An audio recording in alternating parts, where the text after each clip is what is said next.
Hello everyone, welcome back to my channel রূপসার রান্নাঘর। আজকে আমি আপনাদেরকে বানিয়ে দেখাবো সয়াবিনের মুচমুচে দারুণ একটা পকোড়া। এই পকোড়াটা আপনারা বাচ্চাদের স্কুলের টিফিনে বা হঠাৎ বাড়িতে কোনো অতিথি এলে খুব সহজে এটা আপনারা বানিয়ে দিতে পারবেন। এই সয়াবিনের পকোড়াটা খেতে কিন্তু অসাধারণ সুন্দর। আপনারা যদি একবার এইভাবে সয়াবিনের পকোড়া এখনও পর্যন্ত না খেয়ে থাকেন, তাহলে আমার এই ভিডিওটা দেখে ঝটপট বানিয়ে ফেলুন এই সয়াবিনের পকোড়া। তো এই ভিডিওটা আপনারা প্রথম থেকে শেষ পর্যন্ত দেখতে থাকুন, আপনাদের খুব ভালো লাগবে। আর ভালো লাগলে অবশ্যই লাইক, কমেন্ট, শেয়ার করে দেবেন। তো সয়াবিনের পকোড়া বানানোর জন্য আমি এখানে নিয়েছি 100 গ্রাম সয়াবিন। আর সয়াবিনটাকে আমি উষ্ণ গরম জল দিয়ে ভিজিয়ে রেখে দিচ্ছি 15 মিনিট। তো 15 মিনিট পর আমি চলে এসেছি। দেখুন সয়াবিনগুলোর সাইজটা কতটা বড় হয়ে গেছে। তো এবার আমি সয়াবিনগুলোকে জল থেকে ছেঁকে তুলে নিচ্ছি একটা পাত্রের মধ্যে। তো এবার আমি এই সয়াবিনগুলোকে মিক্সার গ্রাইন্ডারের মধ্যে দিয়ে গ্রাইন্ড করে নেব। আপনারা যদি চান সয়াবিনগুলোকে ছুরি দিয়েও কুচি কুচি করে নিতে পারেন। তো আমি মিক্সার গ্রাইন্ডারে দিয়ে দেখুন গ্রাইন্ড করে নিয়েছি। তো এবার আমি এটাকে একটা পাত্রের মধ্যে ঢেলে নিচ্ছি। আর এই গ্রাইন্ড করার সময় কিন্তু আমি কোনো রকম জল দিইনি, এখানে কোনো রকম জল দেওয়ার দরকারও নেই। তো এবার আমি এই গ্রাইন্ড করা সয়াবিনের মধ্যে দিয়ে দিলাম স্বাদ মতো লবণ, দিচ্ছি হাফ চামচ ধনে গুঁড়ো, আর দিচ্ছি হাফ চামচ ভাজা জিরে গুঁড়ো। আমি জিরে আর ধনেটাকে কিন্তু আগে থেকে ভেজে পেস্ট বানিয়ে রেখেছিলাম। আর দিয়ে দিচ্ছি গরম মশলার গুঁড়ো 1 চামচ, দিয়ে দিচ্ছি সামান্য একটু কাশ্মীরি লাল লঙ্কার গুঁড়ো, আর দিয়ে দিচ্ছি কাঁচা লঙ্কার কুচি। আপনারা আপনাদের স্বাদ মতো এখানে কাঁচা লঙ্কাটা ব্যবহার করে নেবেন। আর দিয়ে দিচ্ছি হাফ চামচ আদা রসুন বাটা, দিয়ে দিচ্ছি একটা ডিম। আপনারা চাইলে এখানে ডিমের পরিমাণটাকে বাড়িয়ে বা কমিয়ে নিতে পারেন। তো এবারে দিয়ে দিচ্ছি আমি বেসন পরিমাণ মতো। আমার এখানে মিনিমাম 4 থেকে 5 চামচ মতো বেসন লেগেছে 100 গ্রাম সয়াবিনের জন্য। তো এবারে বেসনটাকে ভালো করে গ্রাইন্ড করা সয়াবিনের সঙ্গে আমি মেখে নেব। এখানে কিন্তু সমস্ত বেসনটা একেবারে দিয়ে দেবেন না, কারণ একেবারে বেসনটা দিয়ে দিলে কিন্তু বেসনের পরিমাণটা সয়াবিনের মধ্যে বেশি হয়ে যেতে পারে, যার ফলে পকোড়াগুলো কিন্তু একদমই তৈরি হবে না।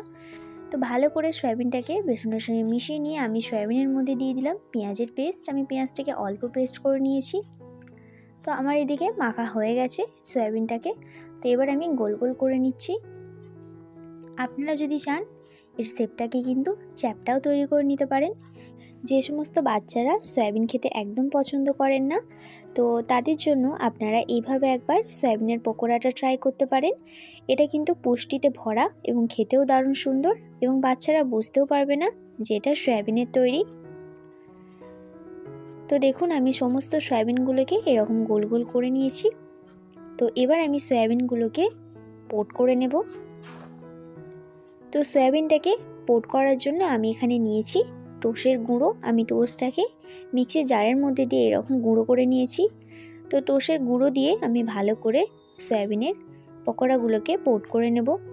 আপনারা যদি এরকম টোস্টের গুঁড়ো দিয়ে পোট না করতে চান সেটাও হবে, কিন্তু এরকম পোট করলে কিন্তু অনেকটা মুচমুচে ভাব হয় এবং খেতে খুব সুন্দর লাগে। তো সমস্ত সয়াবিনগুলোকে আমি এরকম টোস্টের গুঁড়ো দিয়ে ভালোভাবে পোট করে নেব।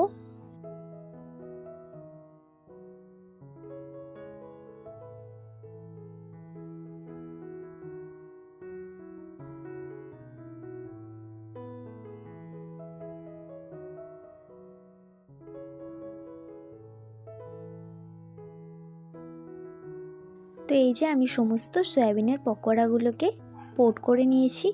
তো এবার এগুলোকে ভেজে নেওয়ার পালা। তো ভাজার জন্য আমি এখানে একটা কড়াই নিয়ে দিয়ে দিচ্ছি পরিমাণ মতো সয়াবিন তেল। তেলটাকে খুব ভালো করে গরম করে নিয়ে আমি একে একে সয়াবিনের পকোড়াগুলোকে তেলের মধ্যে দিয়ে দিচ্ছি। তো আমি সমস্ত পকোড়াগুলোকে দিয়ে দিয়েছি। এবার পকোড়াগুলোকে উল্টে পাল্টে লাল লাল করে একদম ভেজে নিতে হবে। আর এই ভাজার কাজটা কিন্তু আপনারা গ্যাসটাকে হাই ফ্লেমে রেখেই করবেন, কারণ হাই ফ্লেমে রেখে করলে খুব সুন্দর কিন্তু মুচমুচে হবে, যেটা লো ফ্লেমে রাখলে একদমই হবে না। তো আমি গ্যাসটাকে হাই ফ্লেমে রেখে পকোড়াগুলোকে কিন্তু ভেজে নিচ্ছি। পকোড়ার পুরোটা যখন একদম না লাল হয়ে আসছে ততক্ষণ কিন্তু আমি ভেজে নেব।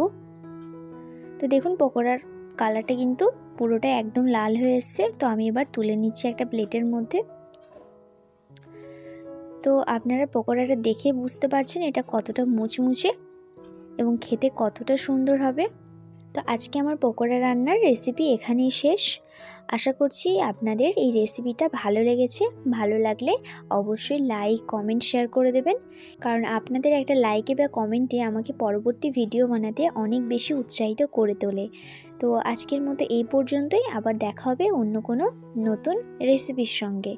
ততক্ষণ আপনারা সুস্থ থাকবেন, ভালো থাকবেন আর আমার জন্য অনেক দোয়া করবেন।